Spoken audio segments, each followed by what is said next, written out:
Saat saya misalnya bilang bahwa harus harga ini sekian, ini kan punya tanggung jawab nih Menteri Perekonomian. Iya. Menteri Perekonomian apa kerjanya? Mana sampai sekarang 14.000 minyak goreng? Nggak ada kok. Tapi Menko lain yang malah ditugaskan. Ya karena nggak becus. Pak Jokowi bisa melancarkan bahwa perekonomian sampai di 2024 masyarakat semua sejahtera, ya, perekonomian meningkat. Ini citra yang sangat baik yang diperoleh oleh seorang presiden pemimpin. Bahkan bukan hanya di Indonesia, di dunia banyak negara-negara yang kolab juga masalah pandemi Covid ini. Jadi kalau Pak Jokowi konsen dalam pembenahan perekonomian bangsa ini, saya yakin dia akan dikenang sebagai salah satu presiden Republik Indonesia yang terbaik yang pernah ada di Republik yang kita cintai ini.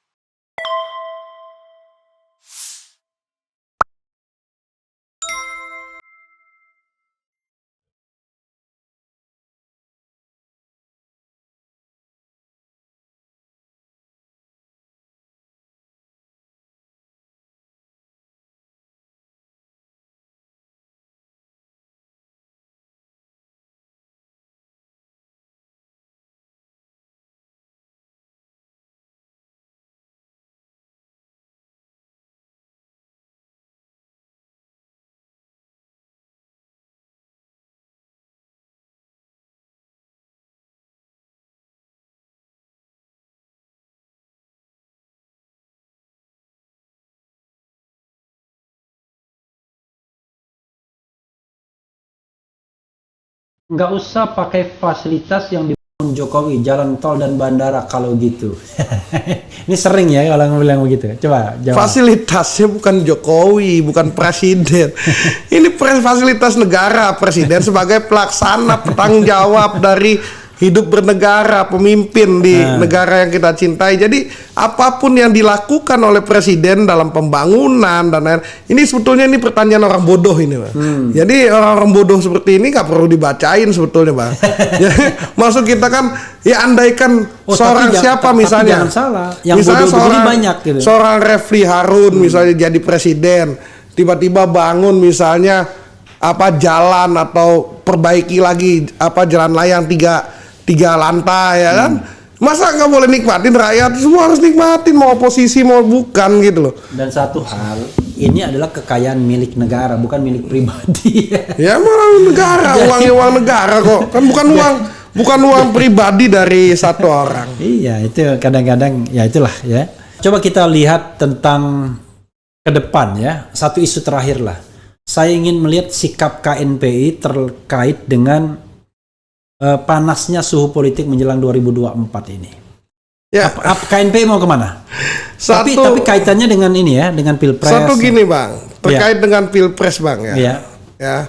Selain dengan Pilpres kan masalah perekonomian bangsa yang setelah dilanda pandemi Covid 2 tahun nih, Bang. Ya, bahwa presiden punya menteri-menterinya. Nah, menteri-menterinya pada sibuk pencitraan. Ya kan, untuk bagaimana menjadi calon presiden dengan rating teratas. Ini harus ada sikap dari Bapak Presiden Jokowi. Kalau ini boleh sebut nama karena mereka pejabat publik. Ya, hari ini misalnya ada Menko Perekonomian yang hari ini ya Pak Erlangga Hartarto sibuk bagaimana mengkampanyekan dirinya sebagai calon presiden, bahkan baliho-balihonya banyak. Baliho-baliho ya. Baliho, habis itu juga pernyataan-pernyataan di lain-lain juga banyak juga bahwa dia sebagai calon presiden, safari dengan ketua umum. Nah, ini kan harusnya dia mengurusi masalah perekonomian bangsa ini yang sedang morat-marit. Habis itu masyarakat yang misalnya masalah minyak goreng dan lain-lain. Nah, mana? Sampai detik ini bahkan Pak Presiden ya, kalau saya jadi seorang presiden, karena saya kan ketua umum KNPI, saya pemimpin juga, Bang, pemimpin dari teman-teman anak-anak muda. Saat saya misalnya bilang bahwa harus harga ini sekian, ini kan punya tanggung jawab nih Menteri Perekonomian. Ya kan? Menteri Perekonomian apa kerjanya? Mana sampai sekarang 14.000 minyak goreng? Nggak ada kok. Tapi Menko lain yang malah ditugaskan. Ya karena nggak becus. Allahu Akbar. Ya kan kalau nggak becus, ya di reshuffle. Nah, terus ada menteri lain lagi misalnya Pak Erick Thohir yang kemana-mana keliling-keliling ya. Apa kerjaannya sekarang? BUMN untung, ya kan? Nah, setelah diakuisisi untung misalnya BUMN. oleh Pak Erick Thohir. Ya tapi kan maksudnya jangan kampanye juga dong. Tapi jangan salah, orang keliru. Untungnya itu 126 triliun. Jadi saya udah lihat angka-angkanya. Jadi gini, pada zaman Rini Sumarno, keuntungan BUMN itu sempat hampir sampai 200 triliun, 189. Kemudian turun 2019 karena sudah tahun pemilu dan separuhnya kan sudah masa pemerintahan Erick Thohir, 150 triliun. Nah, waktu pada pandemi 2020 itu jeblok kira-kira tinggal, ada yang bilang tinggal 20-an triliun. Nanti dicek lagi.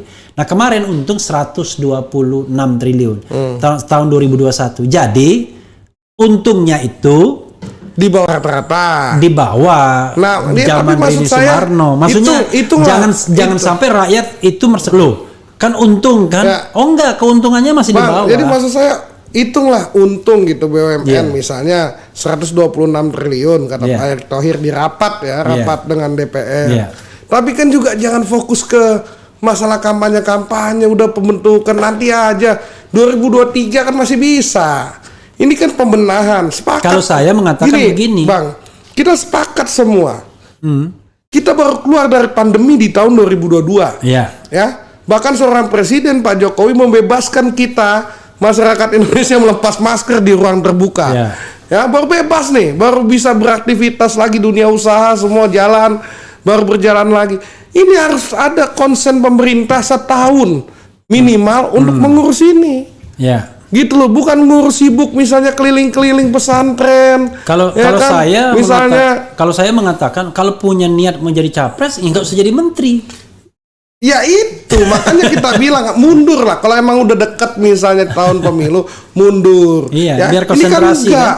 Ini kan maksudnya masa menteri BUMN itu keliling ke pesantren-pesantren. Jangan salah, itu kan sejak kecuali misalnya menteri 2020 BUMN awal loh, bukan kecuali menteri BUMN misalnya ke pesantren-pesantren ini memberikan bantuan misalnya buka usaha masing-masing jadi badan usaha milik pesantren, mungkin bisa masuk lagi kemana lagi ke masyarakat ke desa-desa. Menteri BUMN malah ikut jadi anggota KNPI ya. Tanda kutip. Tiba-tiba dia ikut anggota KNPI juga tanda kutip ya. Wah, kalau itu mantap juga, bagus dia. Ya kan, kalau masuk anggota KNPI, ya kan dia sambil kampanye nggak masalah. Ini kan ada masyarakat ini, ada masyarakat yang harus dibantu. Janganlah maksudnya hari ini ya Bang Refli, ini kan sebetulnya dua nih pilihan.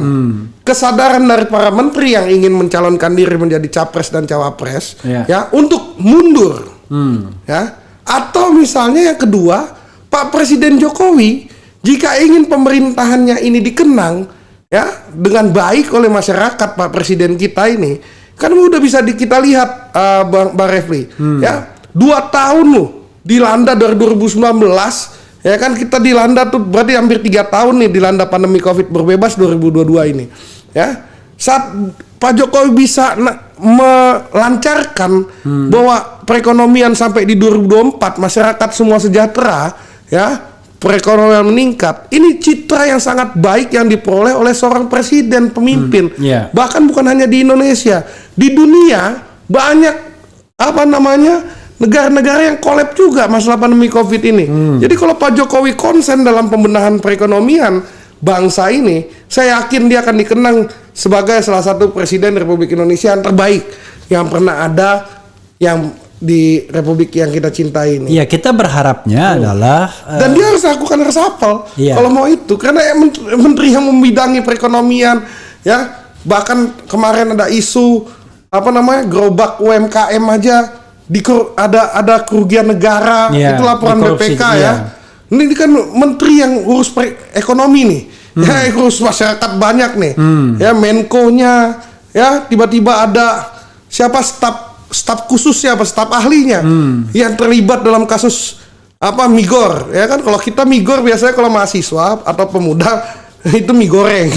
Nah ini kan minyak goreng ternyata ya kan, nah terlibat, ya kan? Terusnya ada indikasi-indikasi lain, ya banyaklah hari ini yang kita anggap ini udah nggak normal, ya bahwa permintaan Bu Mega ya misalnya katanya ada desakan dari PDIP untuk meresapel beberapa menteri, yang saya bilang itu kesadaran bernegara dari PDIP.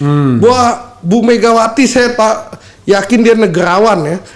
Akhirnya dia melihat situasi yang kacau balau ya, yang menteri-menteri harusnya bekerja membantu seorang presiden. Jadi harus diingat, menteri itu membantu ya, atau bahasa kasarnya pembantunya presiden. Iya kan?